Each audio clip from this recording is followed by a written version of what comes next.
Sir, आज का special Olympic Bharat के द्वारा आज का ये कल्चरल प्रोग्राम का क्या महत्व है और क्या मैसेज कन्वे करना चाह रहे हैं आप लोग? आज हमारे स्पेशल बच्चे और बड़े बड़े कलाकार जो देश के नामी कलाकार हैं वो जब साथ एक मंच पे आएंगे, मुझे लगता है कि ये सिर्फ एक शो नहीं है जिसमें 5000 4000 लोग हिस्सा लेंगे।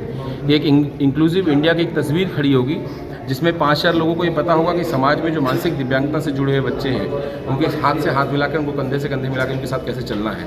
उनको ये कॉन्फिडेंस भी आएगा कि हमारे जो मानसिक दिव्यांगता से क्षेत्र से जुड़े हुए जो बच्चे हैं वो भी अपने जीवन में अनेक प्रकार के नए आयाम कर सकते हैं, नए काम कर सकते हैं। मुझे लगता है कि इंक्लूसिव इंडिया बनाने का एक प्रयास है जो डॉक्टर मल्लिका नड्डा जी ने शुरू किया है और मुझे लगता है ये प्रयास आज आगे बढ़ेगा। हमने अभी रन फॉर इंक्लूजन किया, उसमें भी 10,000 लोग हिस्सा लिया, 9,000 सामान्य और 1,000 मानसिक दिव्यांगता के क्षेत्र के बच्चे लोग थे उसमें।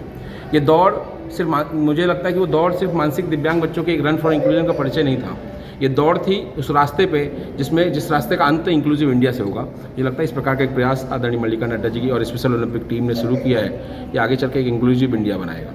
ये बात सच है कि इंक्लूसिव इंडिया बनाएगा, लेकिन उससे भी बड़ी बात ये है कि आप एक टीम बिल्डिंग की एक कोशिश कर रहे हैं। जैसे प्रधानमंत्री जी दिव्यांगों के साथ जब वो जीत के आते हैं या उनको कोई खेल में जाते हैं, कहीं अपना प्रदर्शन करते हैं, तो प्रधानमंत्री जी उनको मैसेज भी देते हैं, उनसे मिलते भी हैं, प्रोत्साहन भी देते हैं। और ये मैसेज मुझे लगता है राज्यों में भी जा रहा है, धीरे धीरे बहुत सारे राज्य भी जुड़ रहे हैं। आप उत्तर प्रदेश के प्रभारी हैं और हेड हैं और दूसरे राज्यों में भी जा पा रहे हैं। तो क्या हम मैसेज और कम्युनिकेट कर पाएँ कि डिस्ट्रिक्ट तक भी पहुँचे और बच्चे जो दिव्यांग हैं या स्पेशल ओलंपिक में जो पार्टिसिपेट करना चाहते हैं उनको भी और मौका मिल पाए?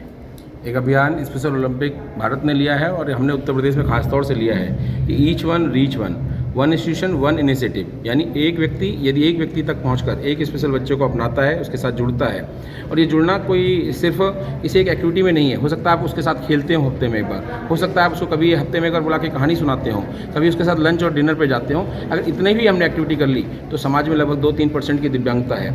यदि 100 करोड़ लोगों में कुछ लोगों ने भी अभियान ले लिया और कुछ लोगों तक जाने का काम किया, तो मुझे लगता है कि हर एक बच्चे के साथ एक सामान्य व्यक्ति खड़ा होगा, एक समाज का एक व्यक्ति खड़ा होगा, तो एक इंक्लूसिव इंडिया बनेगा। दूसरा, हम कह रहे हैं कि हर वन इंस्टीट्यूशन वन इनिशिएटिव, यानी एक इंस्टीट्यूट जिसके पास इतना बड़े संसाधन है, इतनी बड़ी सामर्थ्य है, यदि वो चाहे तो अपने इंस्टीट्यूशन में एक स्पोर्ट्स सेंटर खोल सकता है, कोई अपने यहाँ लाइब्रेरी खोल सकता है, कोई अपने यहाँ इंक्लूजन बच्चों के ट्रेनिंग के सेंटर खोल सकता है, कोई उनके रोजगार के सेंटर खोल सकता है। जो उनके संसाधन एक निश्चित समय के बाद बंद हो जाते हैं और वो अनयूज्ड हो जाते हैं, हमको लगता है इसका फुल यूटिलाइजेशन हम कर स्कूल 2 बजे के बाद ऐसे स्पोर्ट्स सेंटर को डेवलप कर सकते हैं। ऐसे अनेक IITI सेंटर जो हैं वो हमारे बच्चों को ट्रेनिंग देने का काम कर सकते हैं अपने संस्थान के बंद होने के बाद। तो इस प्रकार एक इंस्टीट्यूट एक इनिशिएटिव लेके शुरू करें।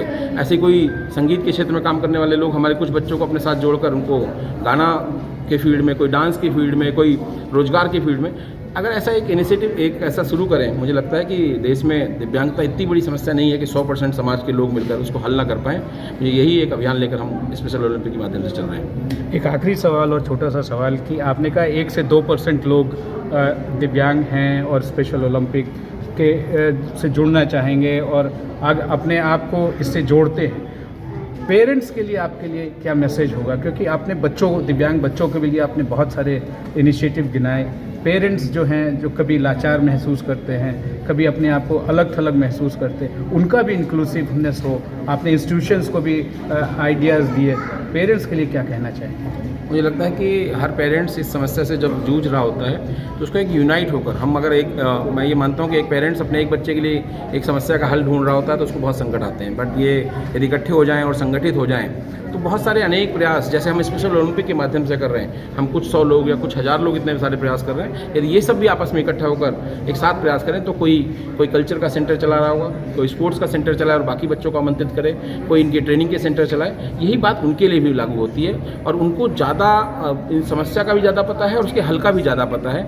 इसलिए मुझे लगता है कि पेरेंट्स को अपने एक फोरम पर इकट्ठा होना चाहिए और अपने डिस्ट्रिक्ट में, ज़्यादा बड़ी बात नहीं करनी चाहिए, अपने डिस्ट्रिक्ट में एक समस्या को एड्रेस करने के लिए एक पेरेंट्स ग्रुप तैयार हो और वो उनके लिए भविष्य में काम करें।